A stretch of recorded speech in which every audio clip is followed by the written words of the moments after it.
Right, so the first week is in the books for Team TSZ. We finish on 62 points, as we can see right there. Some good, some bad.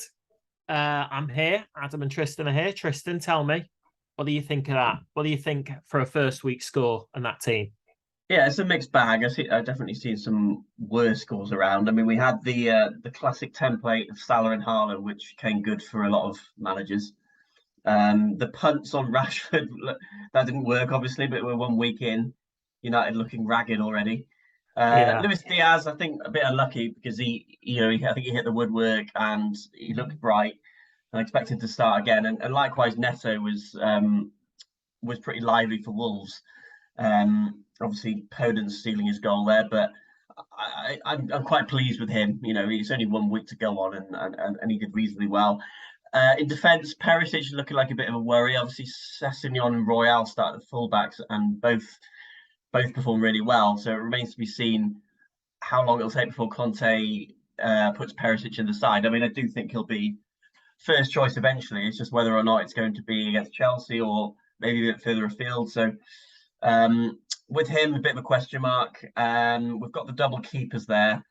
Obviously, we picked the wrong one there, but a lot of people did the same there, putting Ward in over either Henderson like us or Sanchez. And then Jesus, I mean, again, I would keep faith with him. He looked good. He just didn't get in amongst the points.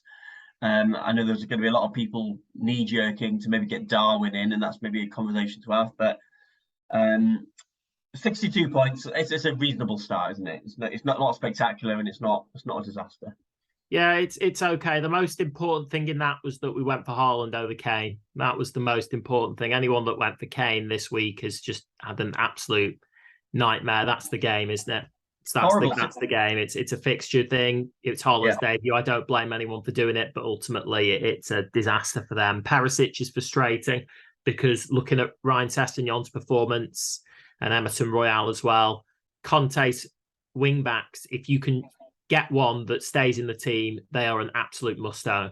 Like if Perisic was to get in the team and stay in the team, he is an absolute must-own. Sessegnon's first goal was a wing-back's goal. It would have been a Perisic goal. Do we know who Perisic would come in for of the two? Sessegnon. You'd imagine it would be Sessegnon at left wing-back. Yeah, and Doherty, Spence and Royale are battling for right back. Oh, Doherty can play both positions, to be fair, but Spence definitely is right wing-back. I'm glad we got James. James did well. James got booked and still managed to get 2 bonus points. Ditto Cancelo. So both of them pretty much are going to be serious bonus points magnets this season. So they're fine. Alexander-Arnold is fine, obviously. Disappointing, we picked the wrong Wolves midfielder. As you said, Tristan, Podence was the pick over Neto this week. Might not be the case this coming weekend. And Jesus, I'd definitely stick with him. I thought he played really well against Crystal Palace. He should have had an assist, and on another day he could have easily had a goal as well. I can't remember him having a clear-cut chance, but he looked so threatening, and it's only a matter of time for him. So overall, I'm happy. I'm happy to move on. You did touch on the Haaland Kane thing. That was a debate we had last week. It's pretty unfortunate for Kane owners there because they were forced into an early move. Some of them were already priced out on getting Haaland because of I think it was Sunday night that it was the double price change. So for the so-called casuals, that's a bit of a blow and probably requires a -4 if you want to make that move. Yeah. Again, if you there's an argument to be had for keeping Kane, but it'd be a behind the sofa match for the City Bournemouth, wouldn't it? So it's not just FPL though, isn't it? Isn't that wouldn't it be just FPL if Kane goes and scores 13 points, in his next game, and Haaland gets, maybe 6 points or whatever, if that. It would just be classic FPL, wouldn't it? But it's frustrating for Kane owners. And if you have held Kane and haven't got Haaland in, I take my hat off to you because that's a gutsy play, a really, really gutsy play. And if it does come off for you, I'd genuinely say, well done. That's you rewarded for that and deserve your points. Pretty unlucky to have a 4-1 game and have no, attacking contribution from Kane, and only one from Son as well. Only one from Son, an assist, disappointing. Goalkeeper did well. I know Bazunu made a good save, I think, from Son. Really good save from Son and once. And that quickly want to mention Rashford as well. As poor as Man United were, and as poor as Rashford was, he should have scored. He should have scored. He had 2 clear chances. One of them put on a plate by Ronaldo, a silver platter, and he's hit it at the keeper. It was really, really poor. On another day, he scores and will happen. So it's a difficult one with him. I don't see him in the team long term, but it's a difficult one to ditch. So I would say how I would approach this now, Tristan, are there any players from game week 1 that we don't have that caught your eye and thought, right, I'd like to get him in the team as soon as possible? I would, yeah. It's a small sample, but I was really impressed with Kulusevski. So if we get to the point where we can't afford a Son or whatever, and maybe Richarlison's not finding his way into that attack, then I liked what I saw from him. Saka as well, and even Martinelli at a cheaper price. I think if we were to sell Rashford this week, I'd maybe make a case for Martinelli. But I just want a bit more info, really. I want a few more matches just to see how they all perform on a regular basis. It could be, you often see these early bandwagons fail to gain any momentum, don't you? So yeah, I'm happy to hold. I think Perisic and Rashford are the ones that I've got my eye out as possible sells in the future, possibly next week. But I wouldn't act yet. I think that we had a reasonable score. The likes of Neto, Rashford could be in the points this week. Diaz as well, and I think we could regret it if we sold one of those. So I think you're right. Let's just take stock. I think the sensible thing to do is to roll a transfer. If we had Kane, then that would be a definite conversation to have. But yeah, I think the only debates here are who to captain, and also do we play Andres Pereira, because I was quite impressed with him last week. Do we start him ahead of Perisic, who could be again in line for a 1-pointer off the bench? Yeah. So that's maybe something to think about. What are your thoughts? Adam, your thoughts on that? I mean, you're talking to someone who's wildcarded this week. Of course you have. Standard. I always wildcard in game week 2, because game week 1 is essentially a lottery, and I also can't stand having wildcards in my possession because they just become my life thinking about using them. So I've done it. My thought would be ditching United in general. And my thought would be ditching, swapping Rashford and Archer out for Mitrovic and De Silva from Brentford. Oh, interesting. That's a new one, isn't it? That Josh De Silva. He's didn't play much last season. I know he got sent off in a game once very early on. I think it was against Newcastle, which cost them a game. But came off the bench. I think he came off the bench, did he? Came off the bench. I'm not saying knee-jerk. He looked good. He got his goal. But I liked the post-match emotion towards him from Thomas Frank. He's got the number 10 shirt. There's less. I mean, Damsgaard might come in at some point, and yeah, we unfortunately can't do that move because we're priced out as Mitrovic went up. Well, there you go. Shame. Well, anyway, that's what I've done on my wild card, and I'm fairly pleased. Annoyingly, my original team I made a few weeks ago had Mitrovic in it, and I chickened out of it, and that's a shame because I really suffered for that.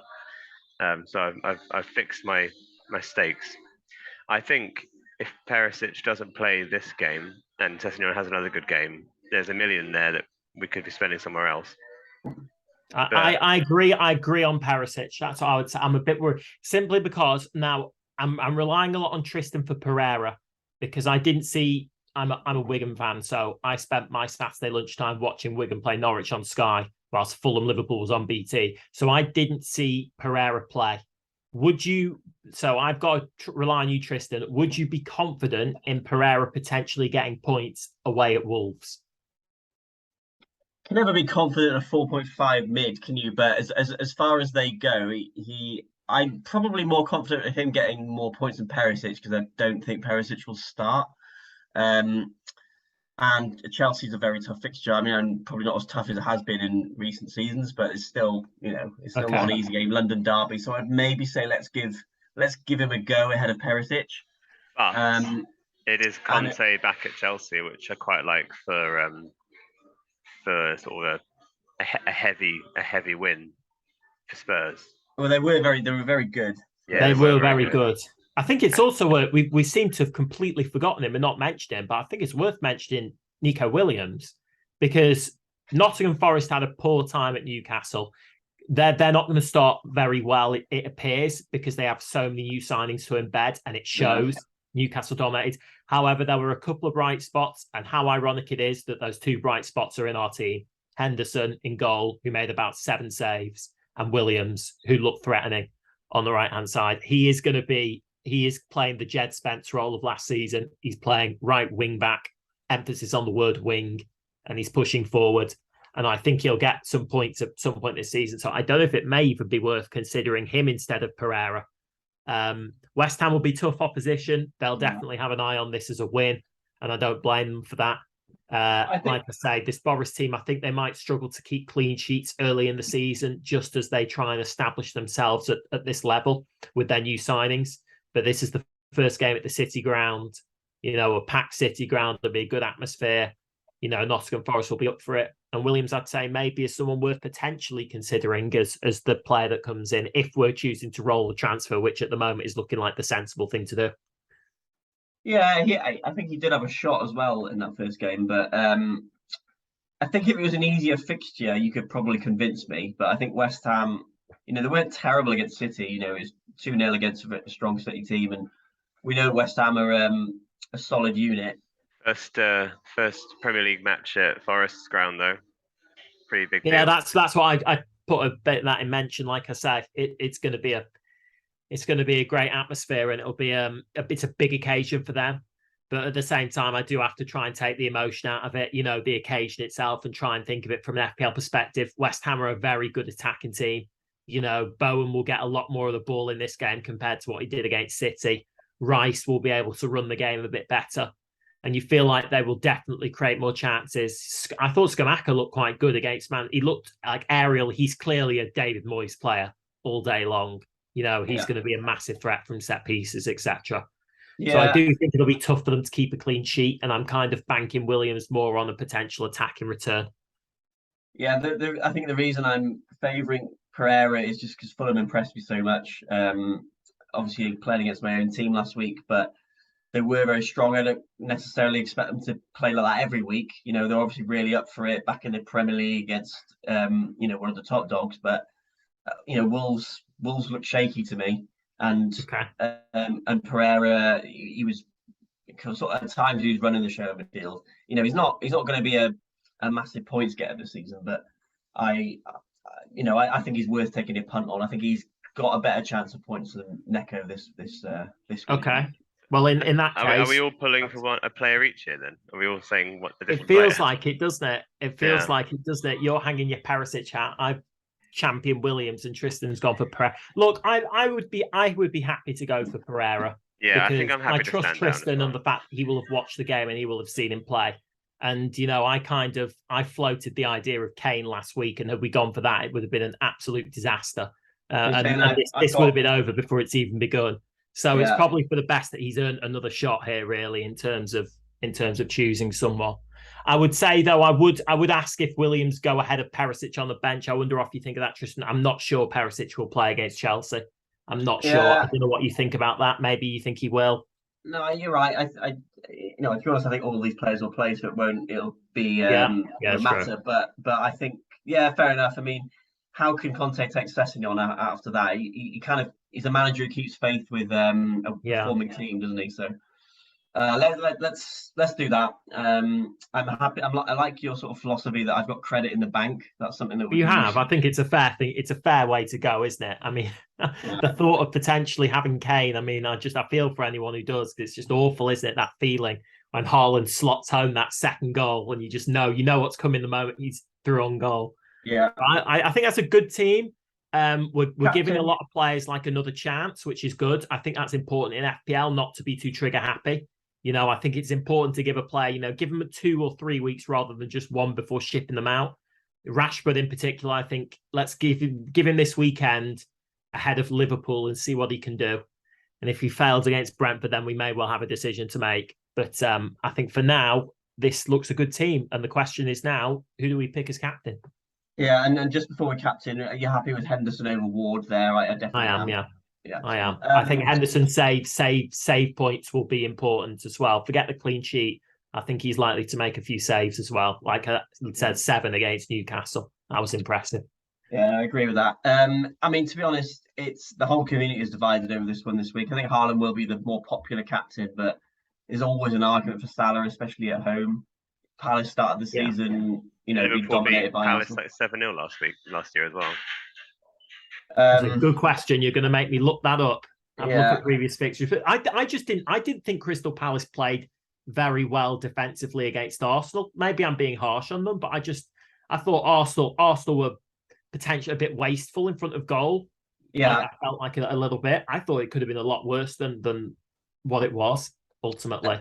yeah, 2-0 flattered Palace, to be honest.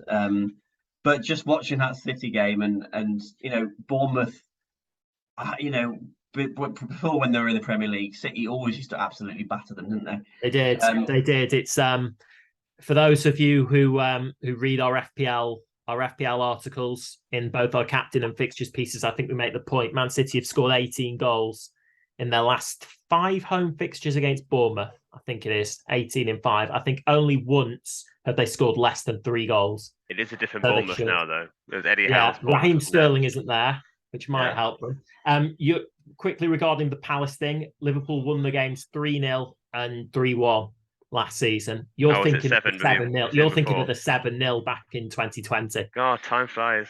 But yeah. So they do normally do well against Palace. 4-0, 7-0, 2-0, 3-0, 3-1.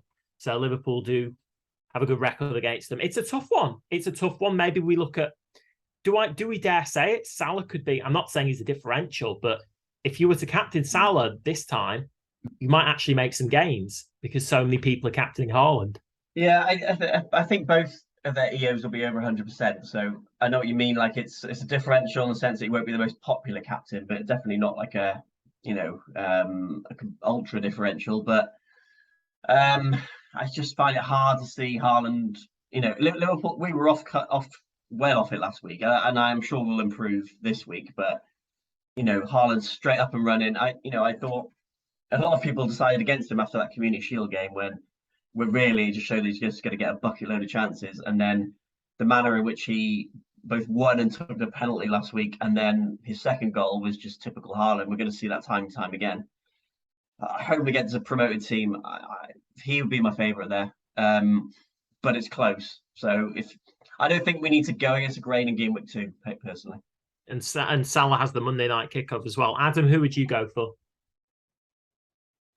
I think I'd probably go for Haaland, even though I have a bad feeling about it. Okay. Well, I'm very much on. It is a tough call. I'm very much on the fence. I do like, of course, Salah. Salah is the safe pick because he's just normally so reliable. Haaland he was outstanding, wasn't he, in terms of how ruthless he was in front of goal, and he will get chances against Bournemouth. Bournemouth. Huge credit to Bournemouth, by the way. I did not expect them to keep a clean sheet against Aston Villa. Yeah. They did really, really well, and they're not. And Scott Parker has a win over Liverpool at Anfield, so he knows how to set up a team defensively. But ultimately, I think this Man City team, I always say they normally do quite well at home early on. They're fresh. They've had a week, so rare, when the Champions League kicks off, they have to play Saturday, Tuesday, etc. But they've had a week to prepare. I would be happy to go with you guys and give Haaland the captaincy here. And in the hope that he gets maybe another brace at least. Yeah, they'll play it'll be different to the West Ham game. We played a high line. I think Bournemouth, will play a low block, and it'll be a different kind of attacking performance from City. But they can still knock the ball into Haaland, and he's got the height and the power to win balls in the air. He just scores goals from in various different ways, doesn't he? Yeah, so, it's just hopefully the only worry really is his minutes. Because obviously he was subbed off early on Sunday. So if Man City go, say, 2-0 up and Haaland hasn't got a return, he might get hauled off on 75 minutes or something, and that would be difficult. Whereas it looks like Salah is going to get even with the 5 subs, Salah is going to get his usual 90 plus. But I'm reaching a little bit with that one. No, it's fine. Salah was disappointing last week, but he still gets FPL points even when he's not at it. He benefited from a sort of miscue from Darwin to score. Yeah, I saw that. Darwin looked like he was shooting, really, didn't he? And then I think he just miscontrolled it. And then it was a nice assist. Salah improved when Harvey Elliott came on because there was a sort of an overload on the right hand side then with Trent as well. That definitely improved. So if Elliott starts, then that helps Salah, I think. But there's all these different factors involved. Permutations, yeah. Difficult to know. What we know is that Haaland will start up front, and he'll be fed by KDB all day long, I think. So let's go with that then. I think we're locked in for yeah, we are. So our rank is currently just under 3 million, if I look at that correctly. Yeah. Not too bad. Could be better. Hopefully this will be the catalyst. We could really use the likes of Neto, Rashford and Diaz, those midfielders really doing well for us, because those are our really big differentials in this team. And so fingers crossed we have an eye on that midfield this weekend. Some good fixtures on paper, and hopefully they can do something for us. But that's our team. We'll have this up hopefully on our site. And also we will, as mentioned earlier, we have a captain's piece, we have fixtures, and of course we've got our predicted lineups following team news that takes place. That's up now, and it gets updated throughout the day as the Premier League press conferences take place. So we'll have all that for you on site and this as well. So I hope you've enjoyed listening to it, and fingers crossed for some green arrows this week. Let's hope so. Yeah. So thanks, guys, and all the best. Cheers, Alex. See you, Adam.